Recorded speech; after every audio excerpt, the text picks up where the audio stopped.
I'm taking apart the air filter and taking a look at it because it has been sitting around for quite some time. Usually, even if they sit around and they might look a little clean, I would recommend probably taking a secondary look at it again, and a third and a fourth, depending on condition, how long it's left, and what all that blah blah stuff, to hold it up against the light and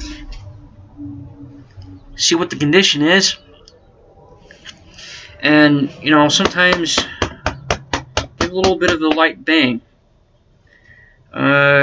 Probably not recommended actually, but it's what I do. However, if a lot of stuff comes out, looks extremely black, extremely dirty, replace it.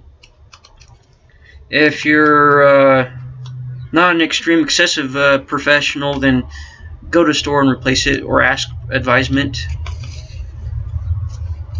This one, however, is almost on the verge of replacement. So it's usually not that hard. On older models, you usually have a flathead screwdriver that usually sits yonder. On some, you'll have like a finger twist that's usually, on the newer models, usually a finger twist that usually sits right here. That's pretty easy, and then usually it'll just fold right on down, pull it right off, and not too bad.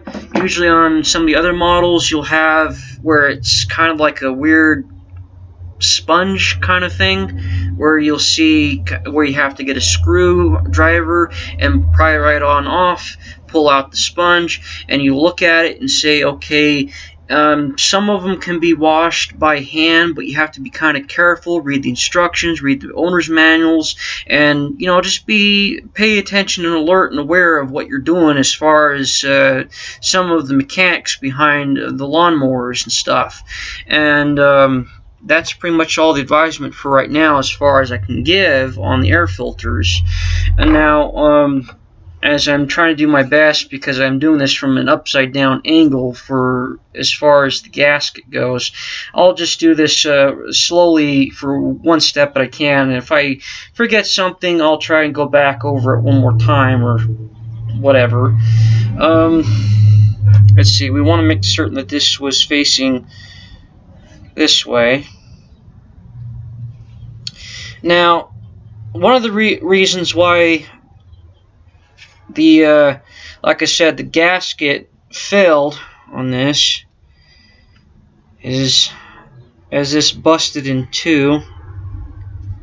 Give me a second here. Now this is held in by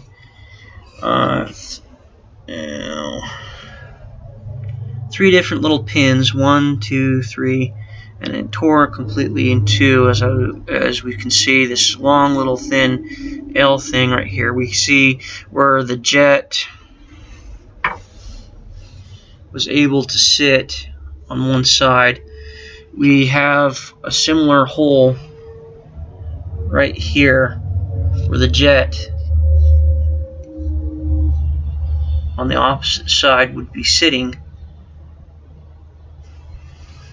would allow that fuel to come through. This, like I said, tore completely in two. Bunch of gasoline all over the place. Didn't help, besides the float. Jet's clogged. The gasket completely bad. So we're here on putting this together step by step. So when we go to put this together, we want to make certain that this is facing one way. Usually it's not too hard on most gaskets. Some gaskets it doesn't really matter, but this one, I don't think it really matters as far as looks of it. I don't think it matters as far as which way this way goes, but as far as facing, as you can see, yeah, here we go. This faces only one way up and nowhere else around. And then as far as the carburetor goes, this would be something similar.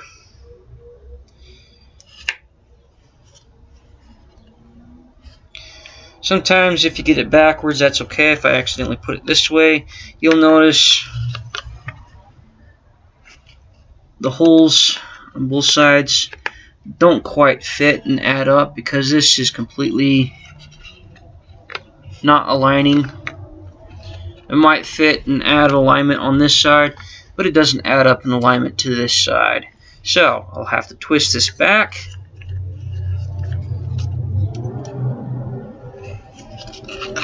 And voila, perfect alignments for the holes.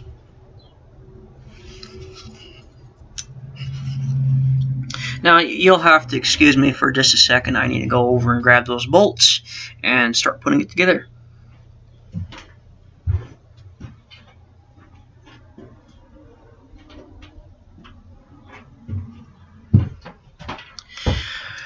Alright, now that we have our bolts, start tightening her down. Not super tight, but just enough to get her started. So when I go to put it all together, probably actually best to put it while it's on the lawnmower, but I'm just saying this for an example for right now. If you're doing this kind of stuff, you'd put it through right here,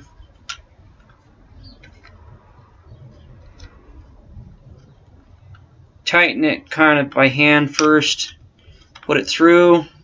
Careful not to push too much on it, because as you're putting it through on the through the carburetor and the gasket, you could end up tearing the gaskets if you're not careful. And make certain you're also using the right bolts, because as I said, your mistakes, and this one ends up being a little too fat. It also happens because I left the lawnmower sitting around for a very long time. As I said, as I get to the lawnmower, we'll have some more fun and hopefully enjoy the rest of the video.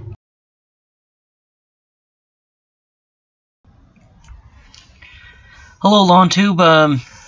I'm coming here to talk to you about the Green Eater lawnmower, and this is it. I'm unfortunately missing some bolts, so I had to come up with some solutions. We'll get into detail about that later. Unfortunately, I had this thing tipped on its front side, a mistake of myself. Another one, like I said, admit your mistakes and don't do that. I had it tipped on its front end, and it's been dripping out oil for a little while, and I imagine it will stop after a while, but seeing what the color of the oil is after a while and seeing it drip out, and I imagine it will stop eventually. It's just out of the air, what they call the oil air breather in this front end here. It's all nice and black right here. Not the fuel line, but this right here. It's all nice and black. It needs to be obviously changed, which I'll do after the carburetor's been put in. And I've wiped everything else down best I could, get all the dust off and debris to make this a little bit more shiny and more presentable. If I decided, since I'm going to be deciding to sell this thing, so a customer comes to look at this, it's going to be a little bit nice for them. So,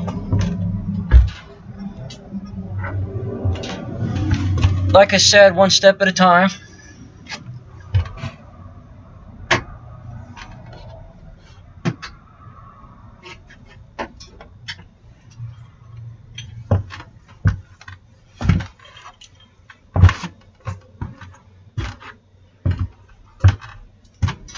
What we got here first is our two bolts, one right here, one over here. And I do apologize if the glare of the sun's in the road. And we'll need an O-ring that goes right up here for keeping the gasoline and oil, nasty stuff out. Pop that right on here.